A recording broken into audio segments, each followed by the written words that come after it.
Leni Riefenstahl is the same filmmaker who made The Triumph of the Will, which was the propaganda film that we saw preceding Steve Watrous' lecture. So that starts at 7 o'clock on Friday, and then again 7 o'clock on Saturday.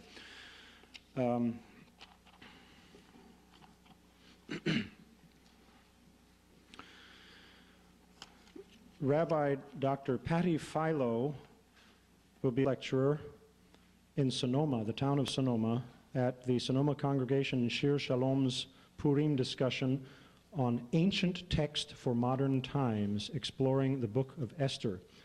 She will explain the oddities of the text, which has all the drama of daytime television, betrayal, murder plots, secret lives, and political intrigue. But more importantly, it teaches the power of personal courage and honesty, a theme that keeps coming up in our series.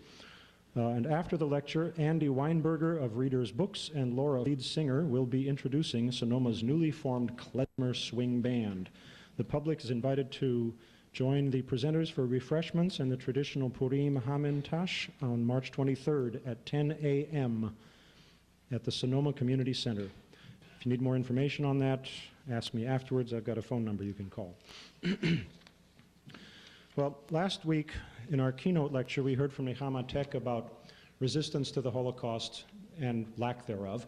And today we're going to hear about a place where quite a different kind of resistance happened. In Poland, there were far more perpetrators and bystanders than there were rescuers. And in Denmark, which we're going to hear about today, it was just the other way around. And it certainly behooves us to ask, how could that be so, and what implications does that difference have for us in making our own decisions about how to react when people are threatened? Before I tell you any more about that, I forgot I have to ask Sonia Wilson and Albert Vaca, students in Paul Benko's section. He needs to talk to you after the lecture. Anyway, telling us about the resistance in Denmark will be Sonoma State's very own Myrna Goodman. She has her bachelor's degree in sociology with distinction from Sonoma State University and got an MA in sociology at UC Davis and currently is a PhD candidate at UC Davis, again in sociology. The fact that she is a candidate means that she has completed all the requirements except her dissertation, which is close to being finished. Her areas of specialization in sociology are political sociology, gender, and research methods. And her dissertation is entitled Culture, Ideology, and Collective Action, European Resistance Movements During World War II. First and foremost, resistance in Denmark. Myrna received the Ambrose Nichols Scholarship as a student here at Sonoma State, has also received the Regents Fellowship and a UC Graduate Council Research Grant. And while she was a student here at Sonoma State in 1987, she was a member of the Student Organizing Committee for the unique conference that we put on back then called Women and the Holocaust. Myrna has made recently 2 research trips to Denmark to interview members of the Danish resistance and Danish historians of the Danish resistance movement and of the German occupation, and also Jewish Danes who were evacuated. And I'm also very pleased to welcome into our midst once again Mr. Knut Dybye, who is one of the people that, you want to stand up, Knut? He's one of the men that Myrna interviewed. He was a member of the Danish resistance, and he will be available for people to ask questions of after Myrna's talk. So please join me in welcoming Myrna Goodman.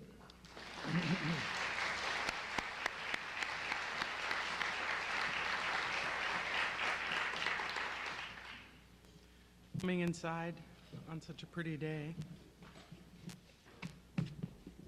Thanks, Jerry. In addition to Knut Dybye, I'm pleased to tell you that we have 2 other people who were active in the resistance movements in Denmark in formal and informal ways. A neighbor of mine, Eric Holbeck, who was, thank you, a member of the Danish resistance. And someone who I just met today who's was also involved in a very typical way, and that is, she very modestly said she just did a couple of things. Greta Larson is here with us today, too.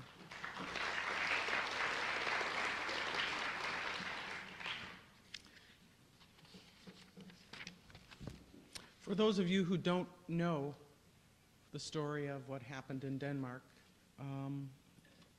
on the evening of October 1st, 1943, German soldiers went to the homes of Jewish Danes to take them into custody.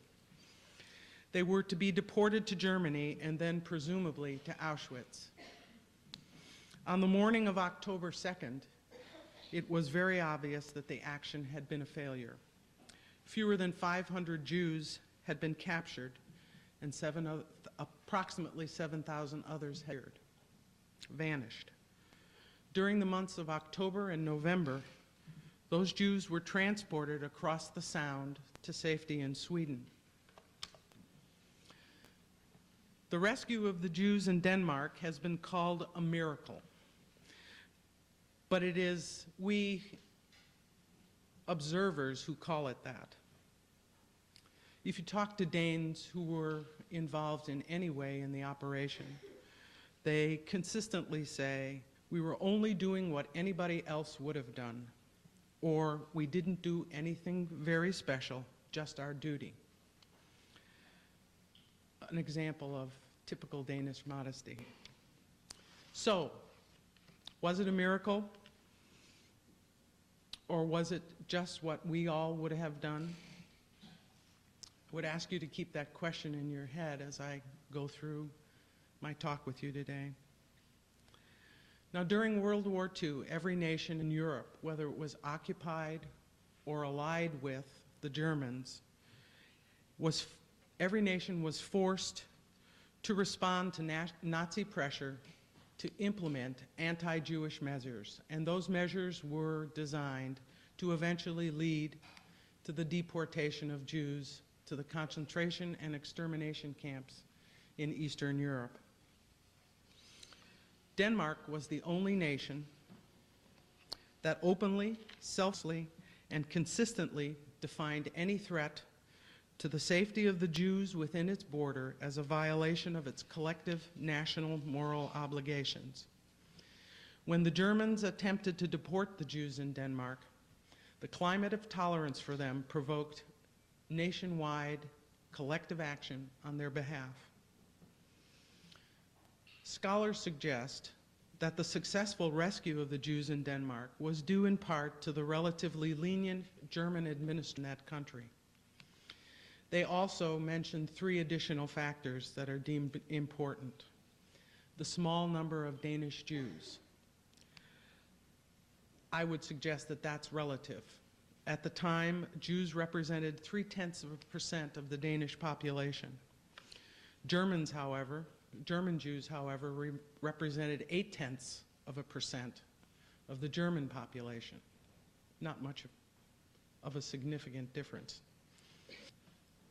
I would point out that over 98% of the Danish Jews survived the war, and only 5% of the German Jews did. The proportion of Jews who lived in a country had very little to do with their survival. The second factor that's named is the closeness of neutral Sweden. There was a place for them to go. We need only think about neutral Switzerland to see that that cannot be a sufficient reason for explaining the rescue. Switzerland consistently turned Jews away, so geographical location didn't necessarily mean safety. A third factor, which I believe was an important one, but I won't spend much time with, was the timing of when Jews were taken. The attempt to deport the Danish Jews in the fall of 1943, and it was already very clear that the handwriting was on the wall for the Germans because they had lost significant battles at both Stalingrad and at El Alamein. certainly the Nazis' initial restraint in the matter of the Danish Jews and the closeness of a country that offered them refuge were necessary conditions in their survival.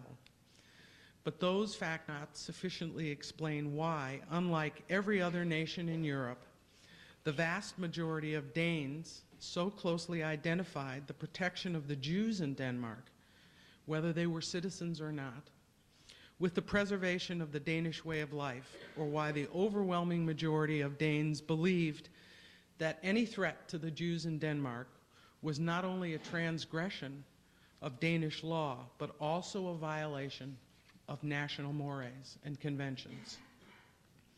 Overt Danish support for the Jews in Denmark began well before the war, and that support also shaped the Germans' understanding of what was permissible vis-a-vis the Jews in their dealings with the Danes. Although what brings us to this event is its unique and dramatic outcome, the rescue of over 7,000 Jews and their non-Jewish relatives living in Denmark at the time draws our attention to this tiny little country in Northern Europe. And what brings us and me to the study of this is understanding the process that led to that outcome. And I believe it is in that process that we can learn a great deal about resistance to evil. In my lecture today, I will briefly trace the history of Jewish settlement in Denmark from its origins in the early 17th century.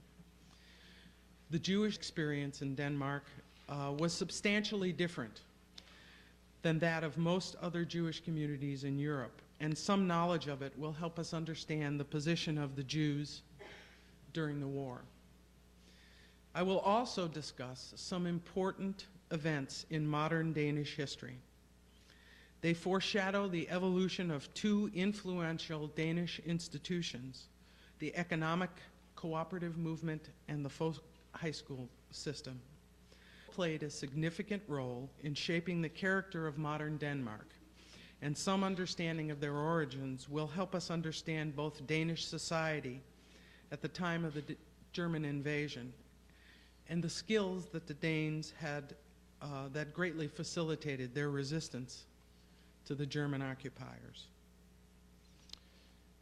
I think the students in this class have learned that religion has played an important part in Jewish survival during the Holocaust. Helen Fine, a scholar who analyzed the conditions which led to the Holocaust, noted that in every country where the majority of the Jews evaded deportation, the head of the dominant church spoke out publicly against the deportation as soon or just before it began. This is especially true in Denmark.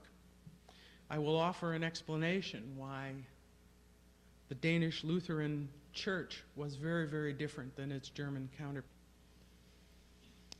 I will conclude with a discussion of the evolution of resistance following the German occupation of Denmark and give some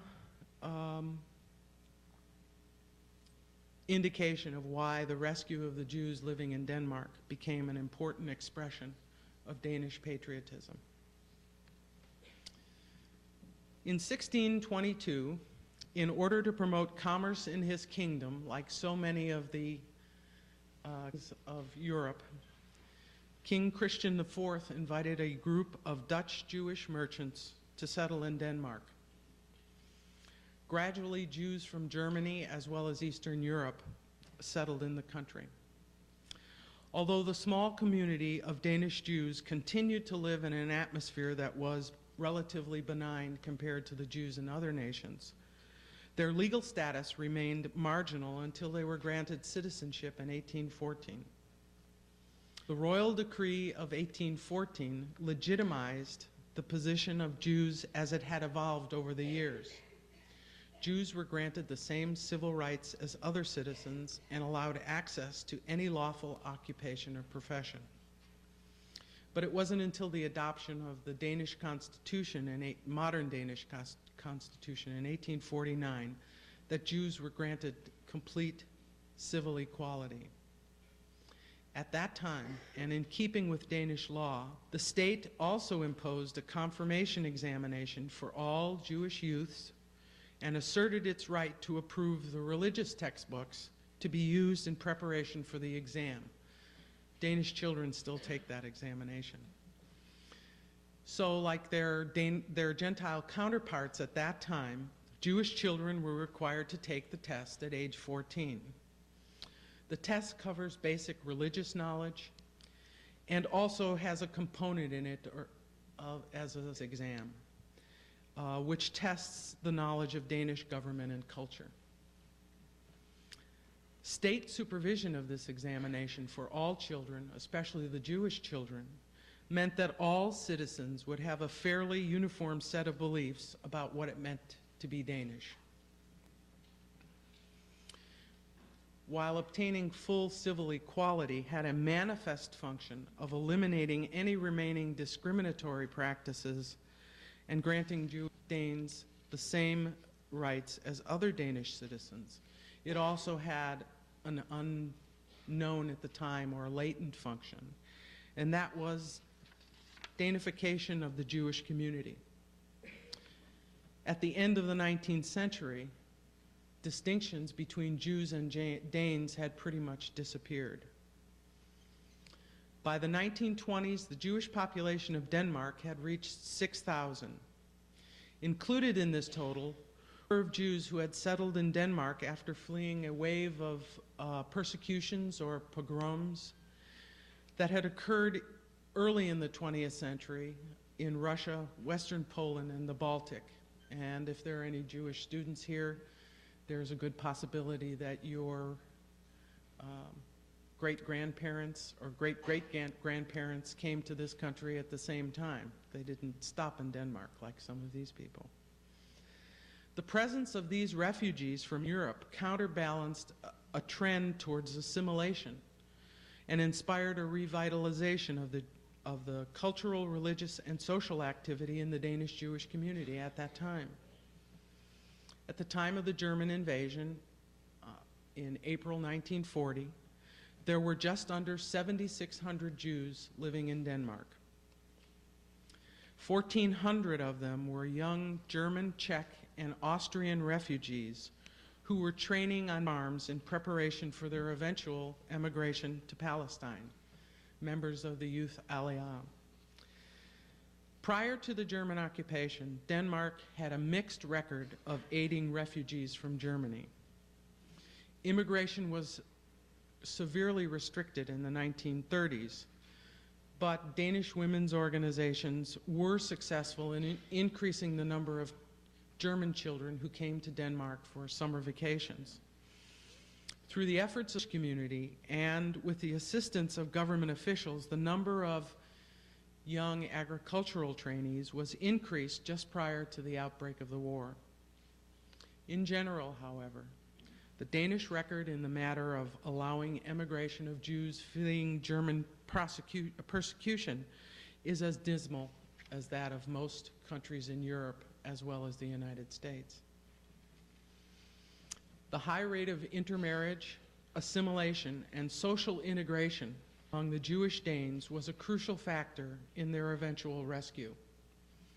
Unlike most of the Jews of Eastern Europe and many Western European countries, many of them had widespread networks of non-Jewish Danish relatives, and that also included friends, and those linkages greatly facilitated their rescue.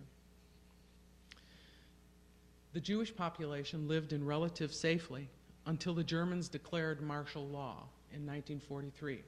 Jews in Denmark lived with German soldiers everywhere that they went. The following letter, written by a Jewish agricultural trainee in September 1943, gives an account of the conditions for Jews in German-occupied Denmark. However strange it may sound, the Jews' position in Denmark has hardly changed since the German occupation on the 9th of April, 1940. There is not the slightest anti-Jewish legislation, and Jews still hold their political and economic posts.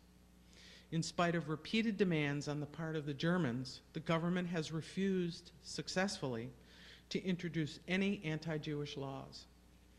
The Jewish question for the Danish government has a direct question of the existence or non-existence of an independent Denmark.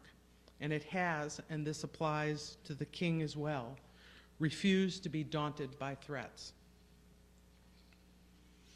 While Danish support for immigration, Jewish immigration, is quite mixed prior to the occupation, this report indicates that once the Germans were on Danish soil, any ambiguity that might have existed about protecting Jews or harboring them had disappeared. Now, to further understand the nature of Danish support for the Jews in Denmark, let's move on to consider two important Danish institutions, the Danish economic cooperatives and the folk high school system, and how they shaped modern Danish society.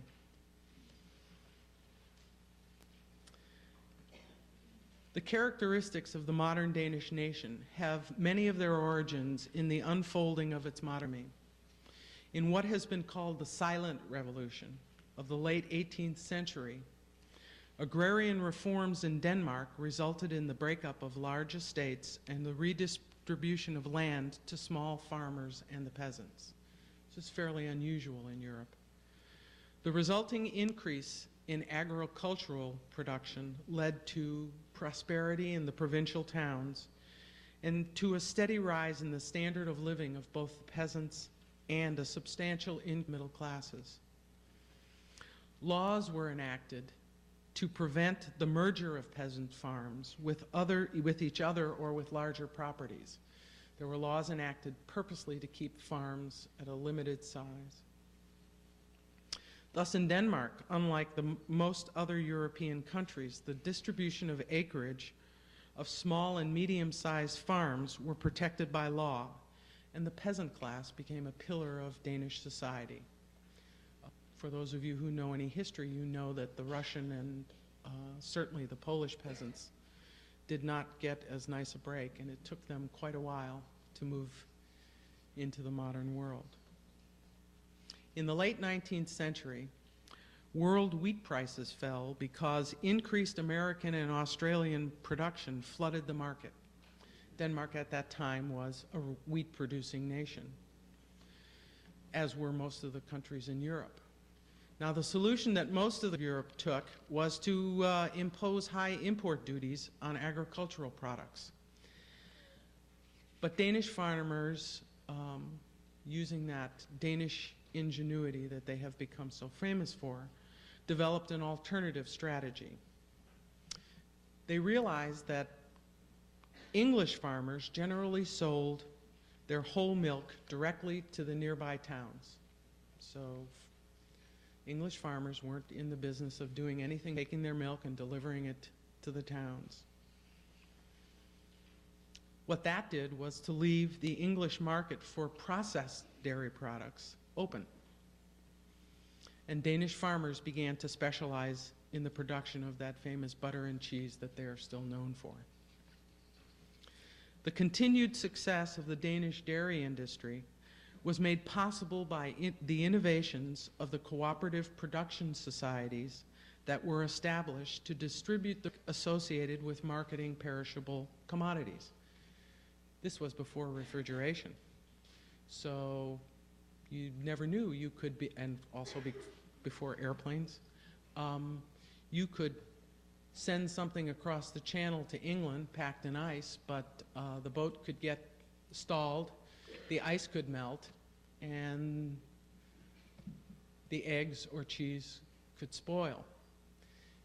By spreading the risk around, by everyone a share in the risk of the shipment, nobody was seriously affected should that happen. The cooperative societies brought important economic advantages to Denmark's farmers, but they also facilitated training in the art of self-government. You know, if you have a co-op, people have to run it. They have to work together. And this encouraged participatory democracy. The formal organization model for the co-op, extensively democratic, with a vote for every member, no matter what the size of their contribution.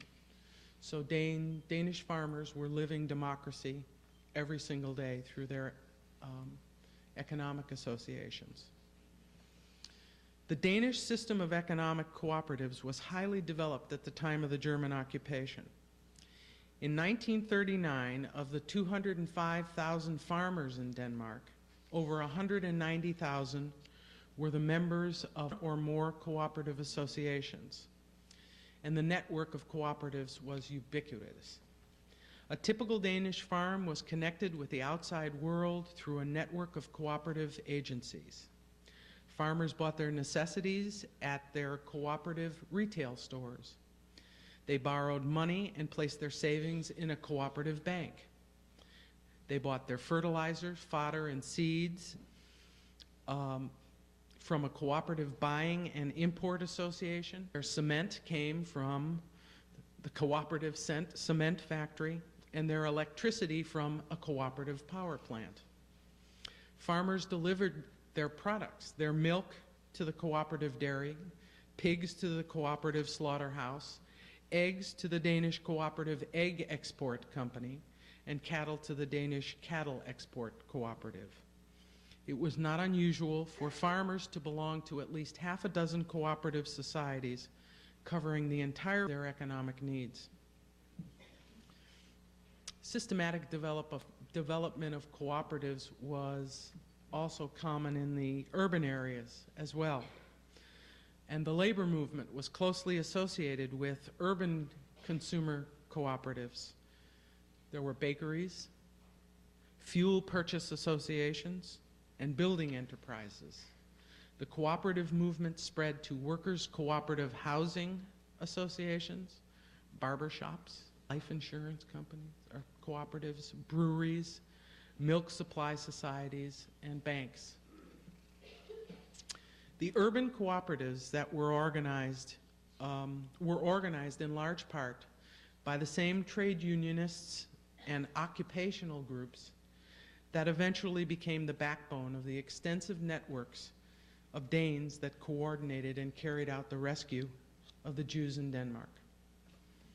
Now, why have I taken you all the way back to the 19th century to talk about the production of butter and cheese? Well, if for nothing else, to remember how wonderful that butter and cheese is. But, well, social scientists who study group solidarity have found that consistent patterns of cooperation over time can lead to groups that act in pro-social ways. That means those in which people are inclined to help each other out. The reason for that is because they've learned that cooperation is the best overall strategy for achieving their goals. I would suggest to you that this way of behaving became ingrained in Danish society. And when the time came, the Danes had the organizational skills and trust that were crucial for the rescue operation, and those skills had become an important aspect of Danish. Another Danish institution that shaped the character of modern Danish society is the folk high school system. This adult education program was heavily influenced by the ideas and philosophy of Nikolai F.S. Grundtvig. Was that close, Eric? Was it close? It was close. Okay. Danes do very strange things with D's. The adult education program was heavily influenced by the ideas and philosophy of Grundtvig. The schools and Grundtvig's philosophy played an important role in the genesis of the resistance in occupied Denmark. And I will briefly trace how they became influential, not only in the resistance 100 years later, but also in the development of the democratic and humane values and norms that characterize modern Danish society. We have to go back again, and this time we'll talk about the Danish school law of 1814. That law granted free schooling for all Danish children between the ages of 7 and 14. There was a portion of the act that also requires to provide evening classes for students over 14. Although some attempt was made to conduct evening classes, the impetus to firmly establish those schools did not come until 30 years later, when the voluntary folk high school system was founded in 1844. To this day, the folk high schools remain a distinctly Danish social institution. They have an international folk high school that people from all over the world can go to, and you can go there and study. So it's a continuing institution in modern Denmark, but they began in 1844. In the beginning, the schools were primarily meant for adult farmers and agricultural communities. They have been responsible for producing an unusually high level of adult education and played a vital role in institutionalizing participation in the democratic process. Frederick Howe, professor of education at Harvard, wrote on observing Denmark in 1936, "Without the folk high schools, present-day Denmark would have been impossible. Every institution bears their imprint, as does the entire peasant population. They are woven into the life and woven into the democracy of the country." The folk high schools were established as a response to changes in the social and economic structures of society during the late 18th and early 19th century. Their philosophy of adult education was influenced by the spirit of the Enlightenment and progressive reformers who believed expanded education would improve the material and spiritual lives of farmers and peasants and bring Denmark into the modern world. The schools drew much of their inspiration from the ideas of the 19th century educator, cultural historian, theologian, humanist, and poet, Nikolai F.S. Here it comes, Grundtvig. He was a remarkable man. He was a man of deep biblical faith who had a high level of tolerance and respect for other cultures and religious traditions. His ideas were ecumenical, and his philosophy of education and reverence for freedom pervades all modern Danish institutions. His influence in shaping modern Denmark cannot be underestimated. His philosophy emphasized the combination of practical knowledge with an ethical sense of personal responsibility and concern for the fate of others. He believed the folk high schools would best serve Denmark if they encouraged Danish patriotic sentiments with a liberal Christian outlook. Grundtvig formulated much of his philosophy at a time of accelerated Danish-German political discord over which nation should have rightful possession of Schleswig-Holstein. That's a little part of land that connects Germany and Denmark. Eventually, in the War of 1864, Denmark lost Schleswig. This is very difficult to move from the front of your mouth in abbreviated German to the back of your throat in Danish. What happened then was, because they had lost that territory, it was the culmination of an expanded Denmark really coming back down to a very contracted Denmark. Most people don't know that at different periods, Sweden was Denmark, Denmark was Sweden, Norway was Denmark, Denmark was Norway. Well, no, Denmark was never Norway. But that was the last contraction of this very influential nation.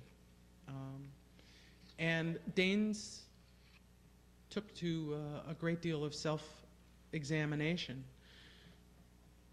to redefine just what was Denmark. It no longer had territories, but what did it mean to be Danish? It was also during this time that the traditional antipathy towards Germany took root. And there was a national debate begun to define the qualities and characteristics that were uniquely Danish. But there were other fundamental differences between Germany that I might mention to you. While Germany adopted Roman, and I don't want to go into a great deal about that, there is a notion in Roman law that people exist for the sake of the state. Denmark, however, was inspired by Nordic traditions, which give primacy to the relationships between people. So we have a kind of way of a relationship between people and their government.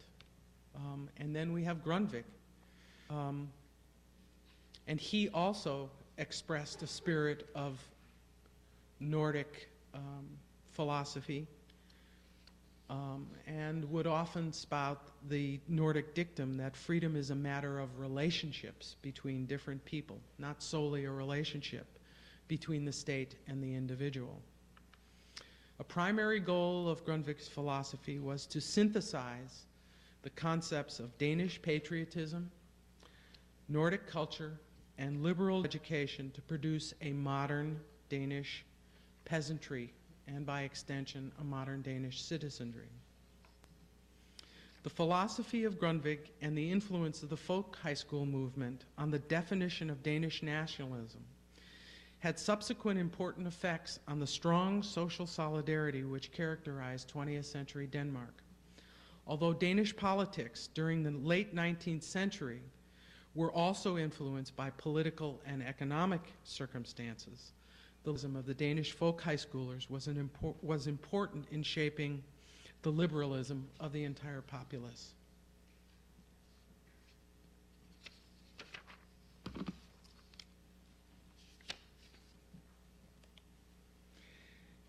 There was an intense renewal of interest in Grundtvig's philosophy during the occupation, and the folk high schools played a fundamental and leading role in the revival of Danish patriotism during that time. The character of that patriotism can be symbolized by one of Grundtvig's most popular sayings. Translated, it is, "First a human being, then a Christian." I would submit to you that that is as good a way of describing why Denmark was different than any. But I have more time, so I'll talk some more. I would also like to talk about the Danish Lutheran Church. We heard a lot about Luther and how he felt about the Jews. But there were differences between Danish Lutheranism and German Lutheranism. Unlike the Protestant churches in most European nations, the Danish Lutheran Church viewed Jews and Christians as members of a common religious family. The prevalent view of Christian theologians in Denmark was that Jews and Christians were people related by sacred history. The position of the Danish Lutheran Church is striking when it is posed against the lack of authority exhibited by the German Lutheran Church and its failure to speak out against Nazi anti-Semitic policies. The differences in responses to the persecution of the Jews, among other reasons, lie in the historical and ideological foundations of Lutheranism. From its beginnings, the Lutheran Church was dependent on the patronage of the territorial princes of Northern Europe. For Luther, the political authority divinely instituted. To rebel against them was to act contrary to the will of God. You see, he was kind of covering his stuff there by saying the prince is important, because he was dependent on them for their patronage, essentially. Luther believed the government must be obeyed even when it was unjust or capricious. The wicked prince, no less than the good one, exercises a God-given power. God gives power to the prince. And it is God, not man, who will sit in judgment of the prince. The key difference in the Danish Lutheran clergy and the German Lutheran Church lies in just who constituted the legitimate authority in each of those states during the 30s. Hitler carefully maneuvered the Lutheran Church into accepting the legitimacy of his leadership in Germany. In Denmark, however, King Christian X and the Danish government, all of whom evidenced their support of the Jews, representatively constituted authorities. In resisting the Germans, the Danish Lutheran Church, like other Scandinavian churches, found its historical traditions and its ethical responsibilities in complete harmony. The Danish Church responded quickly, directly, and publicly to threats against Jews both before the war and during the occupation. The bishops of Copenhagen and Zealand denounced the persecution of the Jews in Germany after Kristallnacht in 1938 and instructed their pastors to pray for the Jews. They also called for prayers to protect the Danes from the poisonous pestilence of anti-Semitism, hatred of Jews, and persecution of the Jews. We will also see, just a bit later on, that the church responded quickly and firmly following the attempt to deport the Jews in Denmark, and that support was strong and unequivocal. Well, let's go on to talk about the German occupation and briefly about the development of resistance and the types of resistance that existed in Denmark. When German troops invaded Denmark on April 9th, 1940, the Danes offered no meaningful resistance. The Danish armed forces were no match for the superior German army of 60,000 soldiers.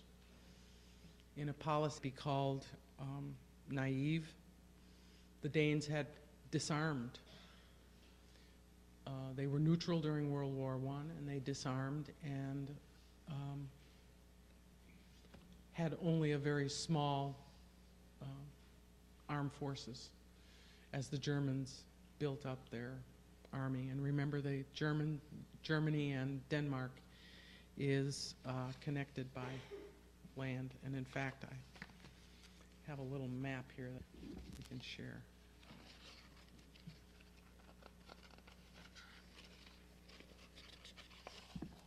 Hopefully it'll show up.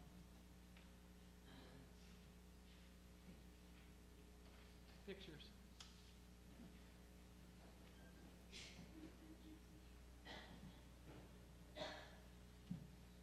Can you see? Here's the flag. This is Germany right here.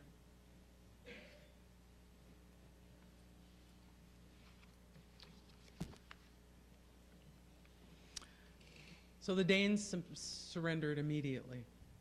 Many people believed the lack of armed resistance to the invading Germans was a national disgrace. For the most part, however, they set aside their objections to the government's decision to surrender and present a unified Danish position to the Germans. You should also know that at the same time that Denmark was invaded, the Germans invaded Norway, and the Norwegians fought. Could be seen two different ways, that the Norwegians were much braver and that the Danes did not show the spirit of resistance. In everything that I've read, people talked about preventing the Norwegian conditions. The Germans were quite heavy-handed in Norway. So, even though the country was placed under German military occupation, the king was allowed to remain as the head of state, and the Danish government retained its autonomy. They reached an agreement with the Germans. Initially, the agreement with the Germans allowed for the preservation of Danish independence, full maintenance of the Constitution, and normal functioning of the parliamentary institutions, the courts, freedom of the trade unions, freedom of political organizations, and freedom of political expression.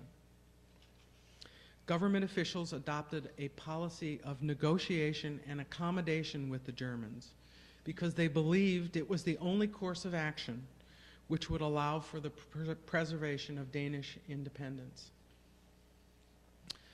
Respect for the law is a strong traditional value in Denmark. During the occupation, this customary regard was reflected in the Danes' veneration of the authority of the king, Christian X. As long as the king supported the policy of accommodation, the Danes, while discontented, continued to adopt a policy of passive resistance. The people used the king's independence and behavior as a barometer for their own actions. Protection of the Danish Jews was a high priority for the government from the first days of the occupation, and the German authorities were well aware that actions against the Jews would disrupt the initial agreements they had negotiated. The highest-ranking German official in Denmark sent the following cable to his foreign ministry 6 days after the occupation. The Danish authorities are apprehensive as to whether we will, for all that, show too much interest in the internal situation and take steps against the Jews, against refugees, extreme leftist groups, and create a special police organ to this end. What they meant was bring the Gestapo. If we do anything more in this respect than is strictly necessary, this will cause paralysis or serious disturbances in political and economic life. The importance of the problem should not, therefore, be underestimated. This from the highest-ranking German. The Danish government simply rejected the notion of a Jewish question. And whenever the Germans raised it, they just dismissed it. And as long as the sovereign Danish government was in charge of its own domestic affairs, it was prepared to prevent the imposition of Jewish measures, such as forcing the Jews to wear the Star of David. Thus, for the first 3 years of the occupation, despite the Jews' anxiety about living with the German army all around them, they continued to lead normal lives. I had a Danish Jewish historian tell me that, quite remarkably, a Jewish man in occupied Denmark sued German for libel. And the suit proceeded through the court. It was fully, I went back and checked the newspapers, and it was right there in the reporting of it, was right there in the newspapers. So the Danes walked a tightrope between active and passive resistance until the crisis of 1943, August 1943.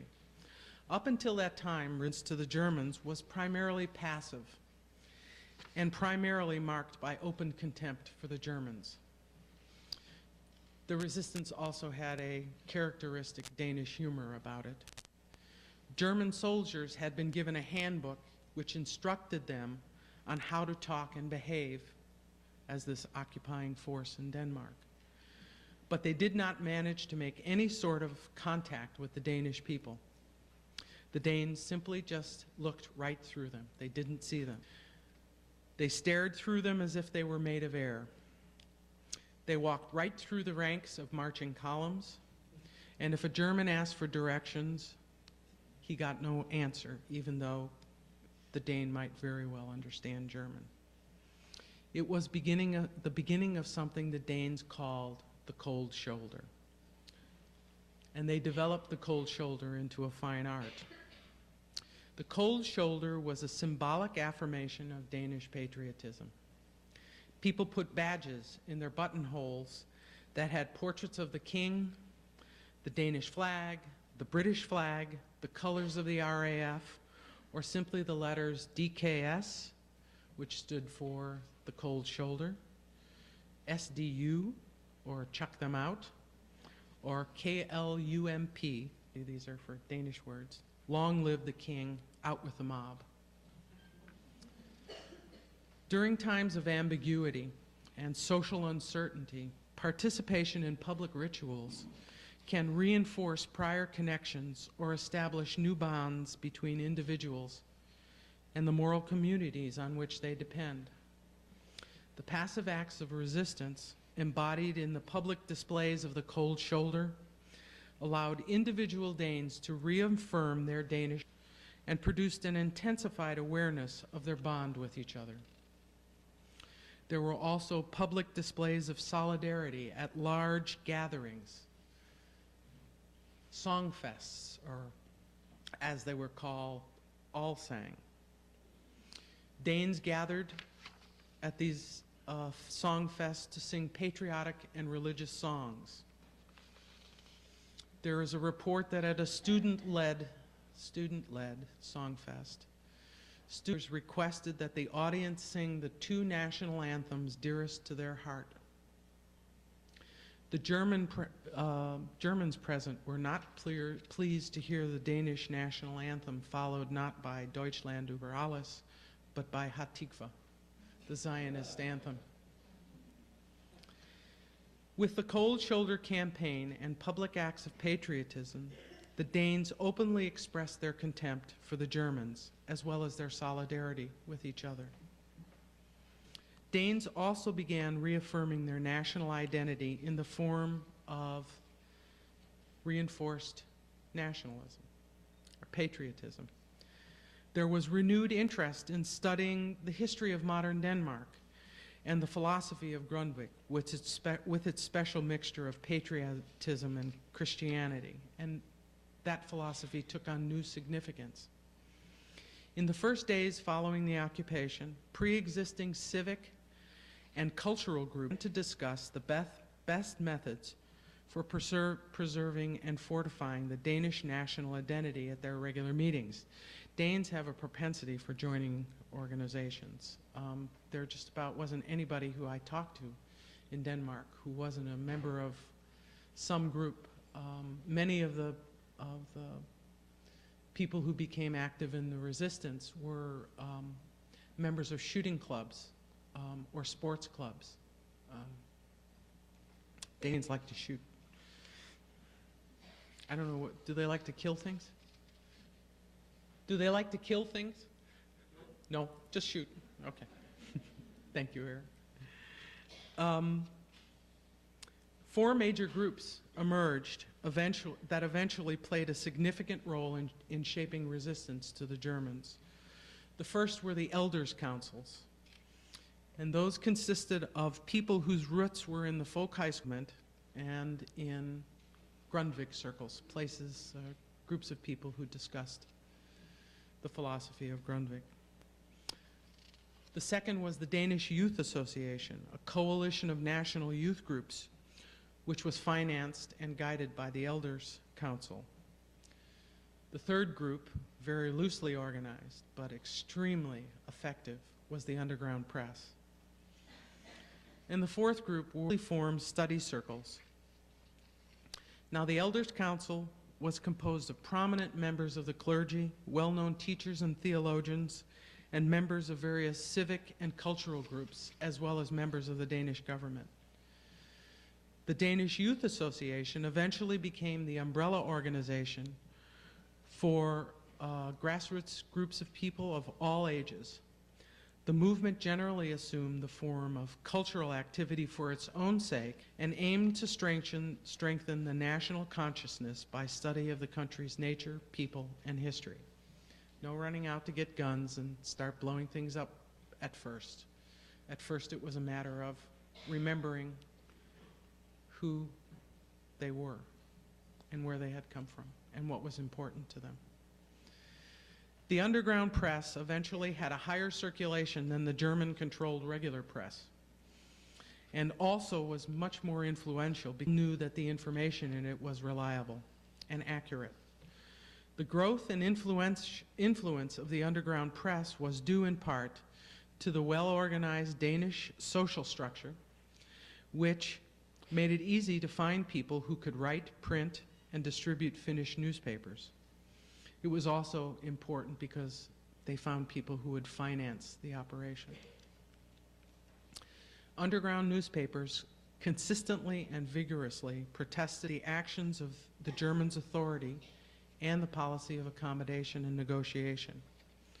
By October 1943, the press had grown from 2 illegal newspapers created in 1940 with a circulation of 1,200 copies to 166 newspapers with a circulation of 2,600,000. The population of Denmark at that time was about 4 million. Newspapers, but they're loosely called that. Mimeograph sheets.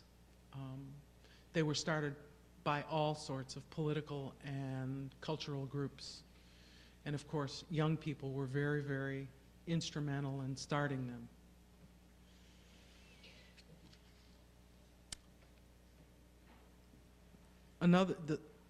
The group that was most influential in the development of resistance to the German occupation and the rescue of the Jews were the study circles.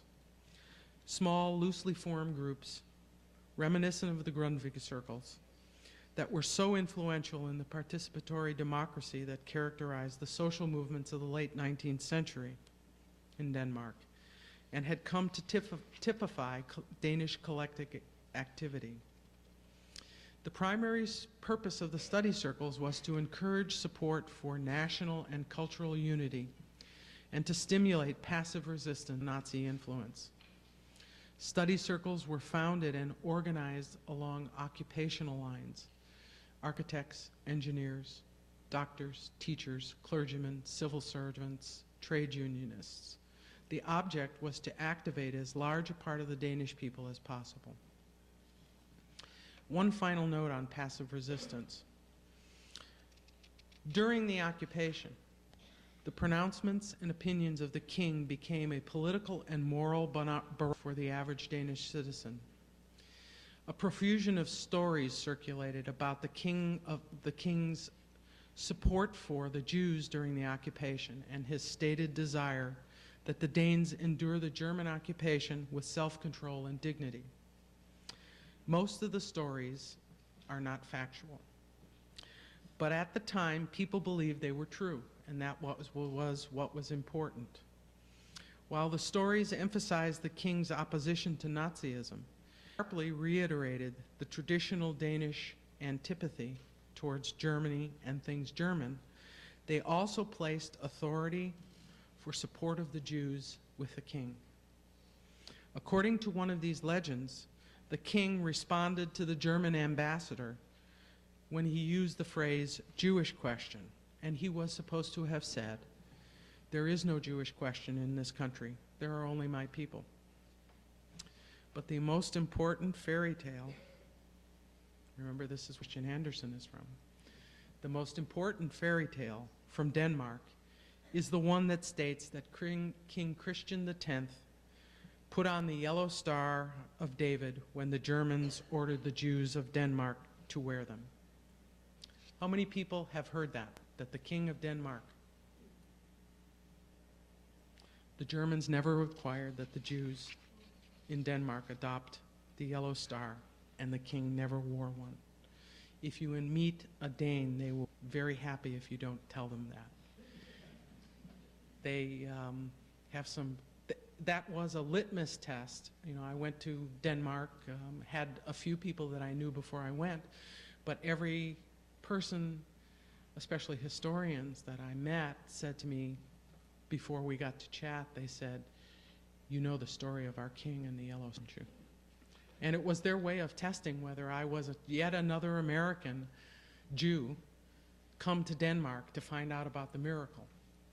So the king never wore the star. It was never ordered to be worn in Denmark. But people said that the king wore the star because it showed to each other that if they did, he would.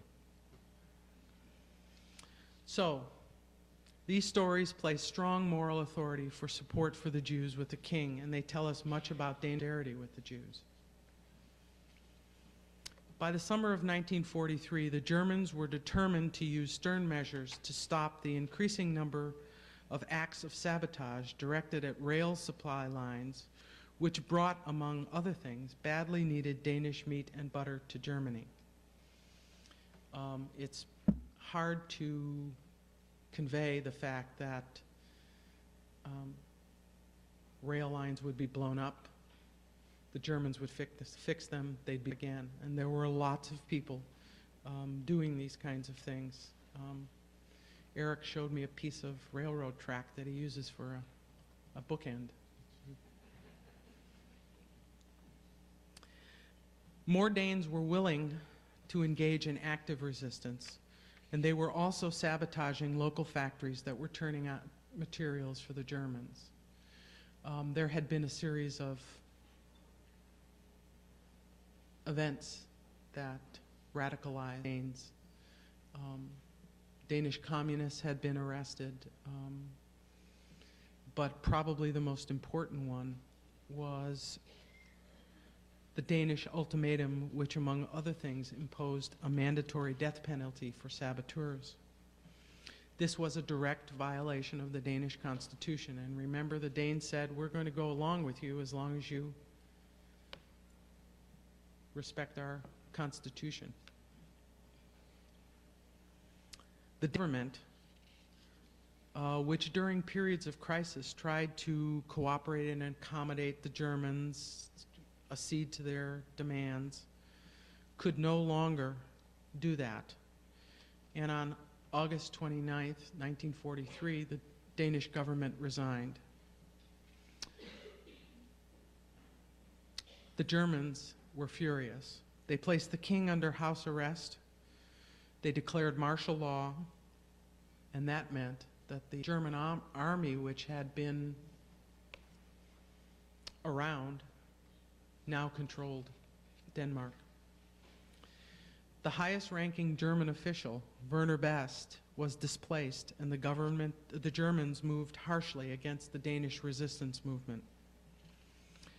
Best was a Nazi opportunist. He was one of the people who originally he was a legal expert and structured the Gestapo. He had a career with the Gestapo and had come from France, where he had instituted some pretty harsh measures when he came to Denmark. In any case, he sent a telegram to his superiors in Berlin on September 8th, in which he stated that the time had come for action against the Danish Jews. Now, some scholars believe he did this to regain control of the Wehrmacht, or the German army, by courting favor with Hitler and Himmler. From all accounts, Hitler took a personal interest in the matter. In a fit of rage, he blamed the Danish Jews for the sabotage of some railroad lines used to bring food to Germany, and issued a final irrevocable order that the Jews were to be deported. This is one of the only direct places that we can find where Hitler put his finger into the final solution. The roundup of the Jews was for Rosh Hashanah, the night between October 1st and 2nd, when the Germans knew that all Jews would be home. The German legation's attaché for shipping affairs and a confidant of Best's by the name of George Ferdinand Duckwitz leaked word of the impending roundup to a few Danish politicians, and they in turn warned the Jewish leadership 3 days before the Germans were to begin. In this place of so-called miracles, we also have a German telling the Jews that they are going to be deported. It's really quite a remarkable story, filled with a lot of controversy, but still very interesting. The alarm spread quite quickly, and most Jews went into hiding immediately. I interviewed a man who was a 15-year-old tennis bum, as he described himself, of the deportations, who said that the phone rang at his house, and he said hello, and the person said, "Can I speak to your father?" And he said, "Who's calling?" The person said, "You don't need to know who this is. May I speak to your father?" And his father went to the phone and then hung up the phone and said to him, "I'd like you to spend the night somewhere else tomorrow night. can you please go and stay with your friend who happened to be a Christian? And he just packed his bag and went. Eventually, his father made provisions for the whole family to go, but that is how the word was spread, one to the next.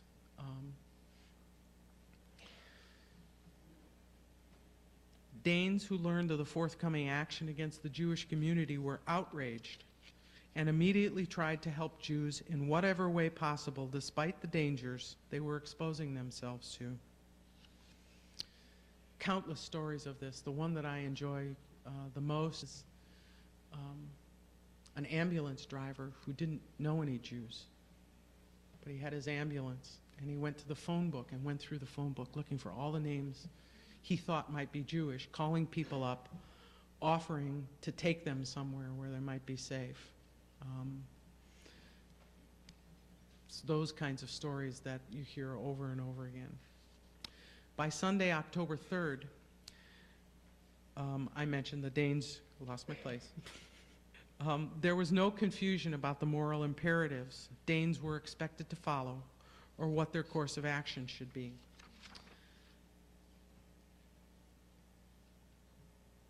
The following statement, written jointly by all the Lutheran bishops and signed by the Bishop of Copenhagen, was read from the pulpit of every Lutheran church in Denmark on the Sunday following the deportation attempt. Jews are persecuted because of their religion or race. It is the duty of the Christian church to protest against such persecution, because it is in conflict with the sense of justice inherent in the Danish people and inseparable from our Danish Christian culture through the centuries. True to this spirit, and according to the text of the Act of the Constitution, all Danish citizens enjoy equal rights and responsibilities before the law and full religious freedom.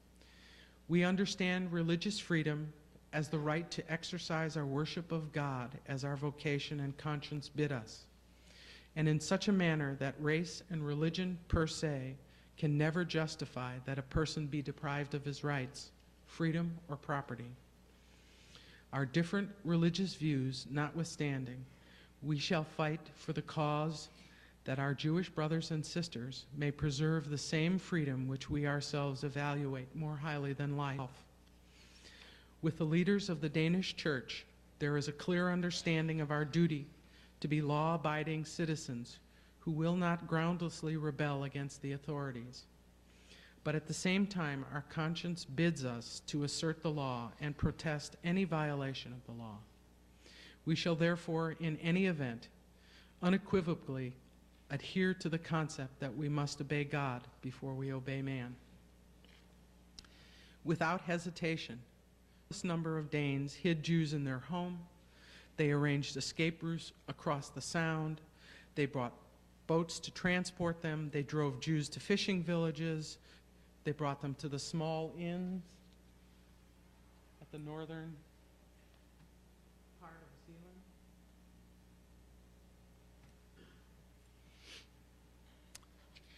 Jews were put in deserted factories.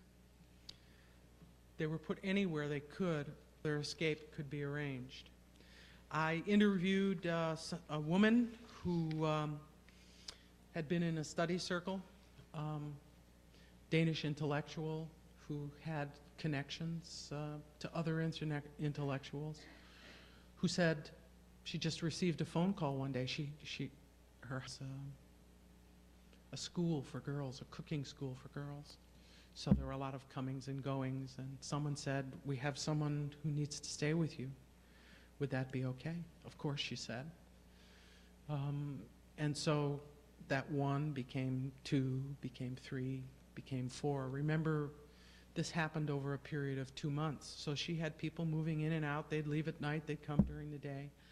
And one day she had to go and get some money. She was running out of money. She had to buy food, and she was told to go to the main post office in Copenhagen.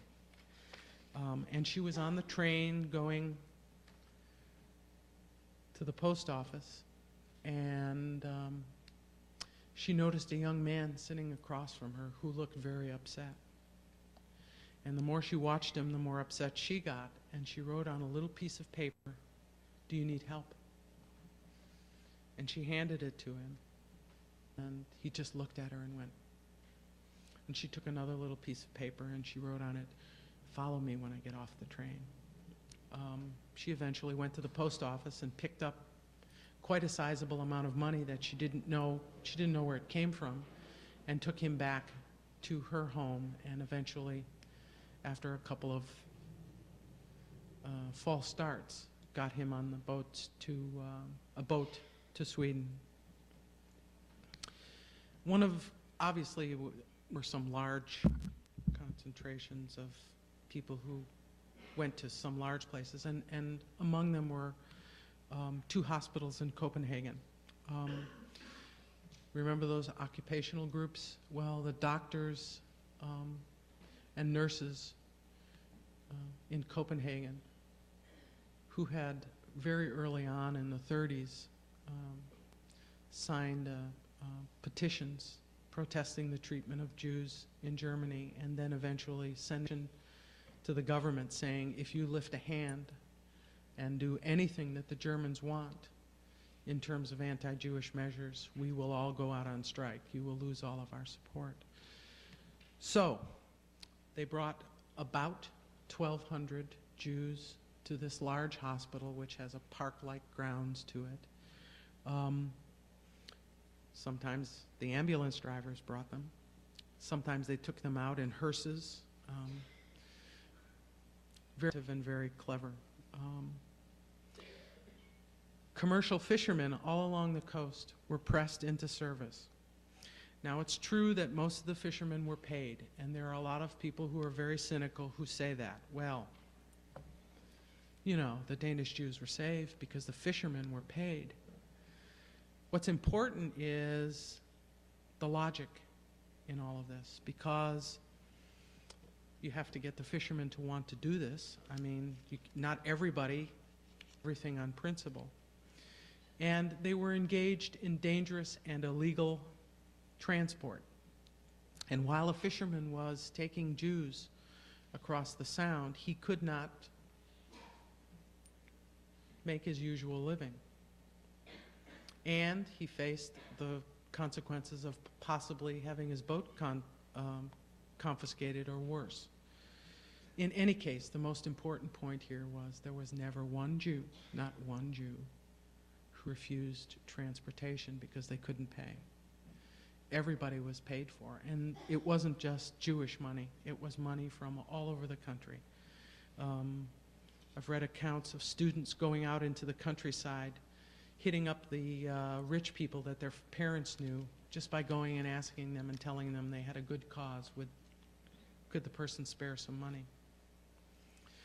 By the end of November 1943, 7,200 Jews had been moved to safety, and there had been some mishaps.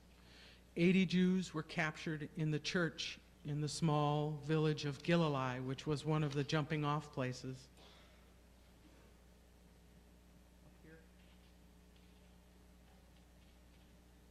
And in fact, they were trapped in the attic of the church in this small fishing village, and someone informed on them, and the Germans took the people out. It is an event that has marked the lives of Danes. They tell the story over and over again about how 80 Jews were captured because of an informer. It's a story that they tell each other now.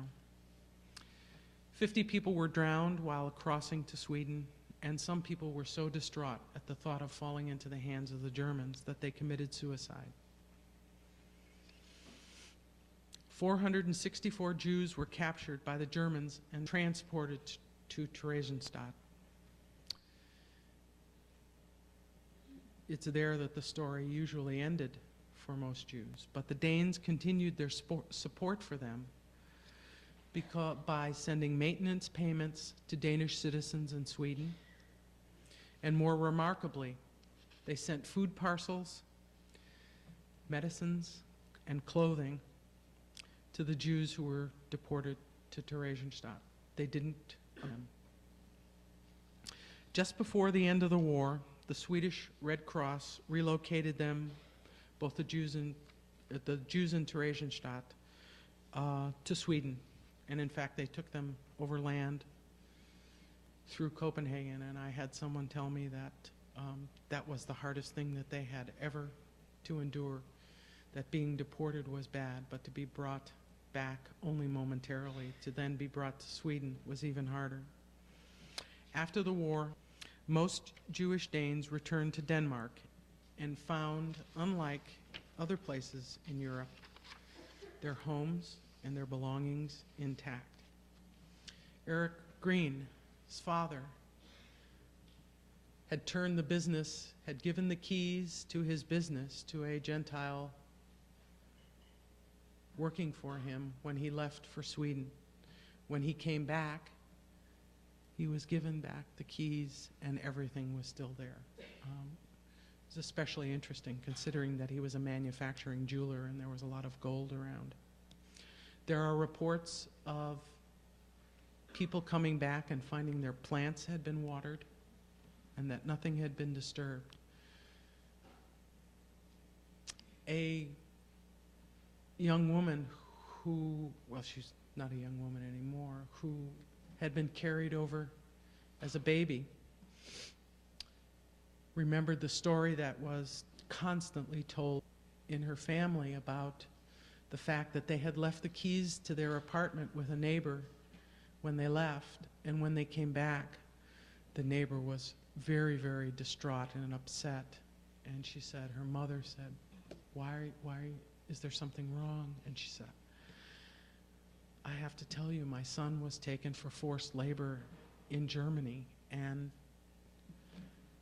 I didn't know whether he would ever be back. And so I took a jam from the basement and gave it to him. Can you ever forgive me? There are lots of stories like that. In conclusion, the Danish experience is unique to the Holocaust.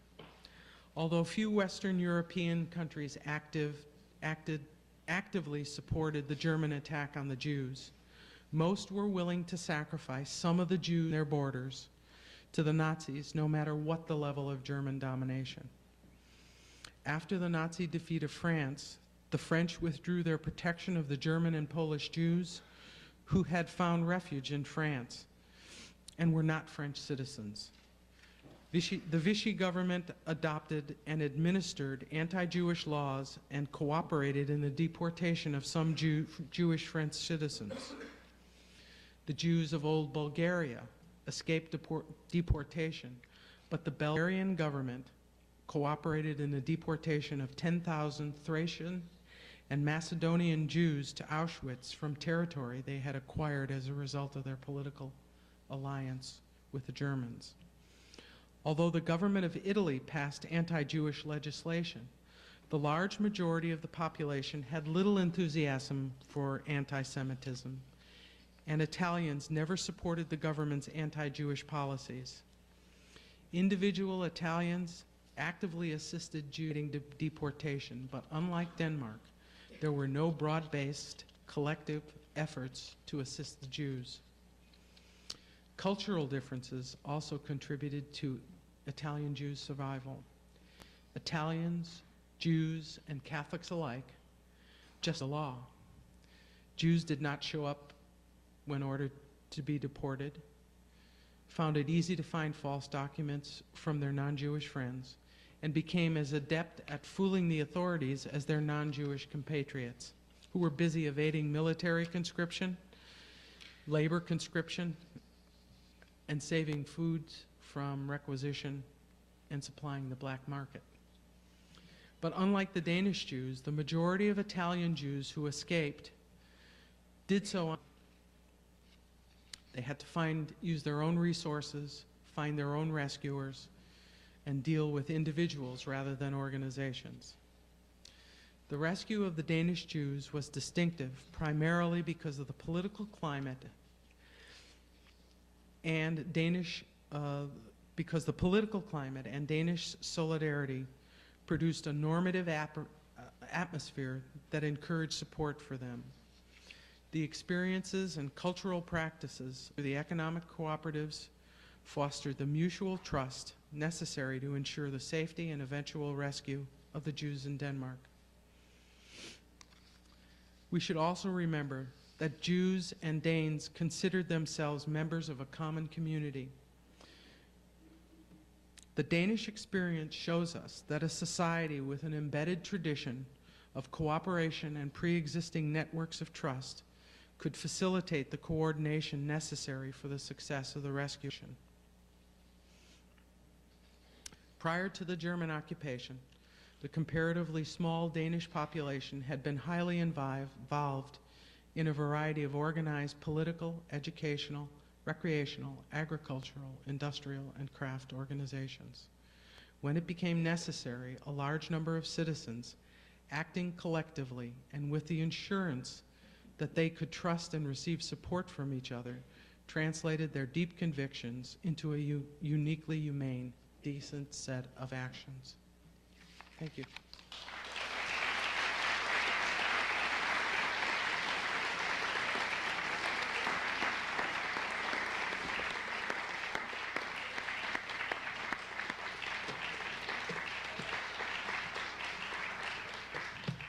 Well, thank you very much, Myrna, for me anyway, a very inspirational lecture about a truly remarkable country. I will play my normal scanning role here for people who wish questions, and if people want to ask questions of Knut, he is also available. Knut has offered to answer some questions. It's almost embarrassing to be a Dane after all this. It shouldn't be. There's nothing like a Dane. Knut was a member of the Danish police and played an important role in,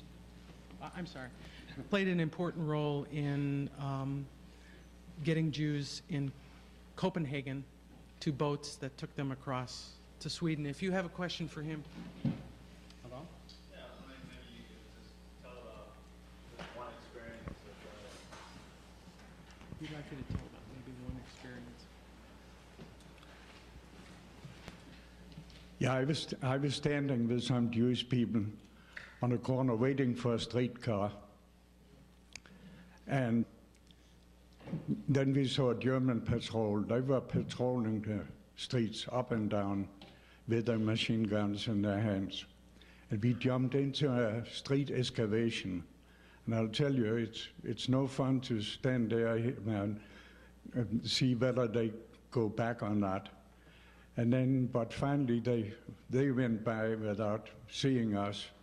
So we took actually a taxi cab down to the North Harbor and had our Jews installed in a fishing boat.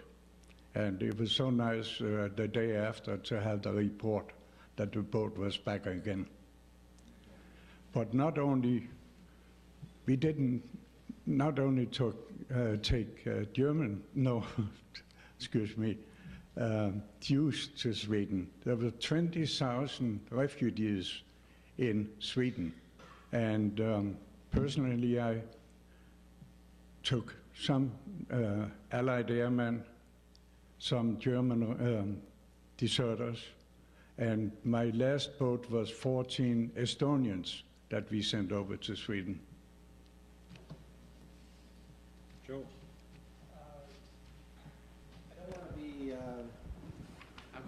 I don't want to be misinterpreted.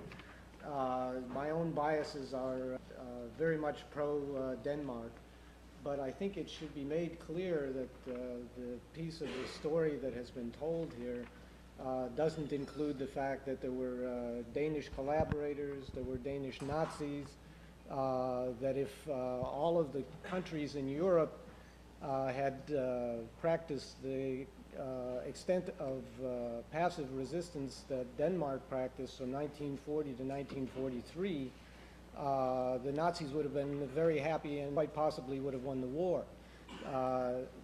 It's not just the wonderful Danish people, but the circumstances that the Jews were in Denmark that contributed to this. That was a long question. Yeah, well, it's for me. Joel, I thought I I somehow suspected you might be the one who would bring that up. I tried to make it very clear. Yeah, repeat. Yeah, fine. The question was that there were Danish Nazis, there were Danish collaborators, that if the countries of Europe had taken the stance that Denmark had, the Nazis would have done what they already did anyway, and that was to take over all of Europe. I thought I wanted to make it very, very clear that the government collaborated. There was a lot of controversy over what they did, but the purpose of what I wanted to say was this was an inventive people who did their own solution. There were other solutions, okay? And it's up for other people to decide whether it was a miracle. I'm only even bringing this up so that when we study Denmark and try and draw lessons from what happened in Denmark, we are not, let's say, deluded into thinking that the other countries could have acted as Denmark acted, and we might have come up with a different end result. That's all. Okay, I tried very hard not to leave that. There was a Danish Nazi party.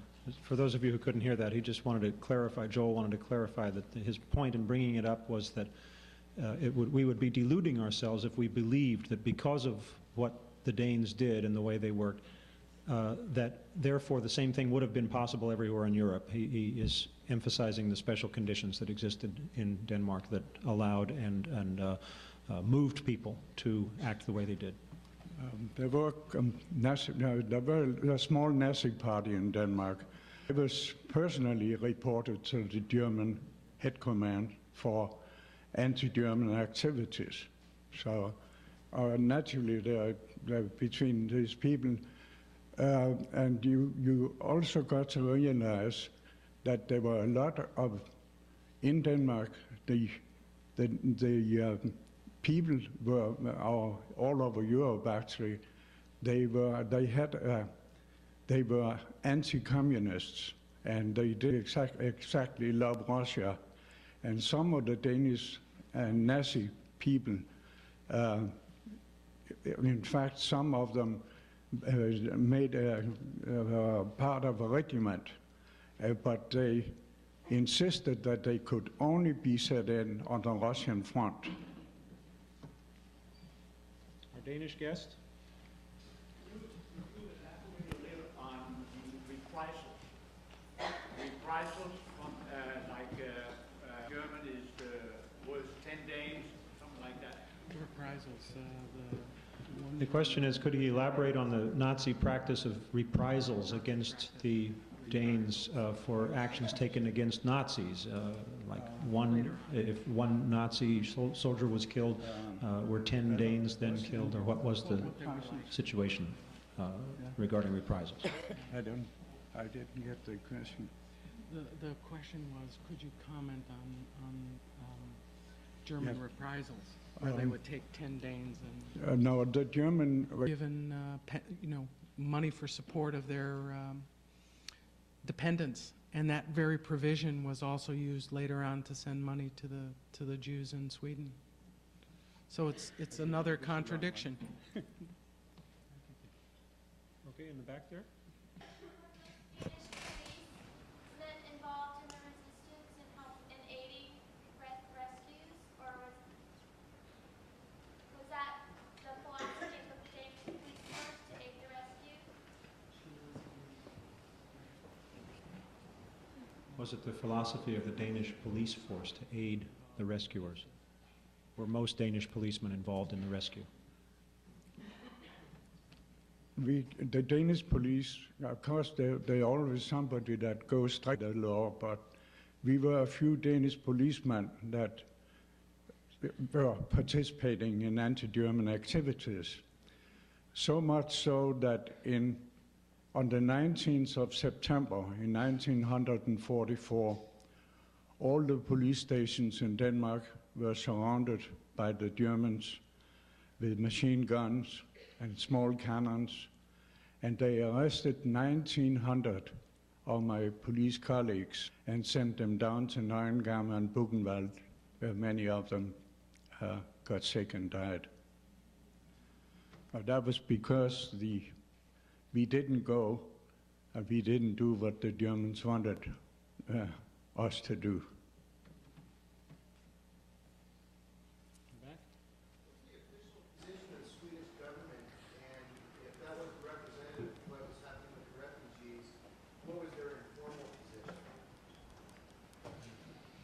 What was the official of the Swedish government regarding the evacuation action? If there wasn't any, what was their informal position? And if there was no official position of the Danish government regarding that evacuation, what was their informal? Pardon me. Oh, Swedish. Yeah. Okay, so this, what was the position of the Swedish government vis-a-vis the Danish evacuation of Jews, either formal or informal? The Swedish government was neutral. And of course, we have seen of late, they did a lot of trading with the Germans. But they realized, along with many people, that things were changing. Okay. And the interesting thing is, how many of you have heard of Niels Bohr? He's a very famous Danish nuclear physicist who is also half Jewish. And the Allies wanted very much for him not to give any information to the Germans. He personally went to either the King of Sweden, some officials, and pleaded for safe refuge for the Jews. So the Danish government formally announced over the radio that anybody who came to Sweden would be welcome just before the evacuation. Gene, keep it short. Yeah, the 10-1. This was not just Danish, this was Nazi punishment. In fact, there's a trial going on in England, in Italy right now, the Prerequisite trial, some of you may be familiar with, where 30 German soldiers were killed by a partisan group, and Prerequisite was in charge of rounding up 300 and murdering them in a cave. So that was standard procedure. One last question in the back.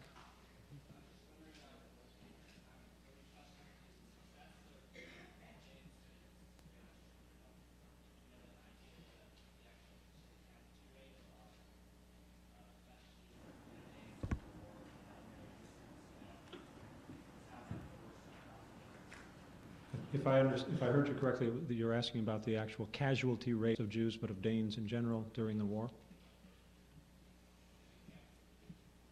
There were more Danes that died in concentration camps than there were Jews that died in Danish Jews that died in concentration camps.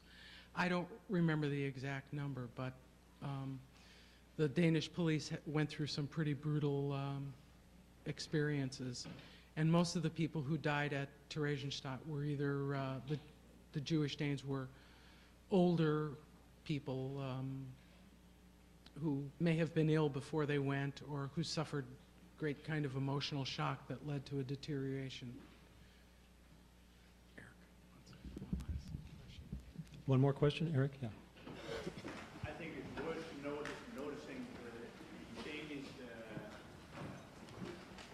merchant marine lost a lot of either because they were already in the right, what I call the right harbor, and what have you, and mines and whatnot. And I have a little problem. I didn't hear you. When the Germans attacked us, we did put up a fight down there. As a matter of fact, there were more German killed than Danish soldiers. Okay? Okay. And on top of that, I would say we felt sorry for the German soldiers because they were told you can just roll in, they're going to surrender. So, I mean, that's the other side of the coin. Thank you for the correction. Before we all break up, let me just spend 1 minute telling you about what's going to happen next week. John Felstener is a professor of English at Stanford University, and he is the husband of Mary Felstener, who has been here the last 2 years talking about her research and her magnificent book called To Paint Her Life, which is about Charlotte Salomon. She couldn't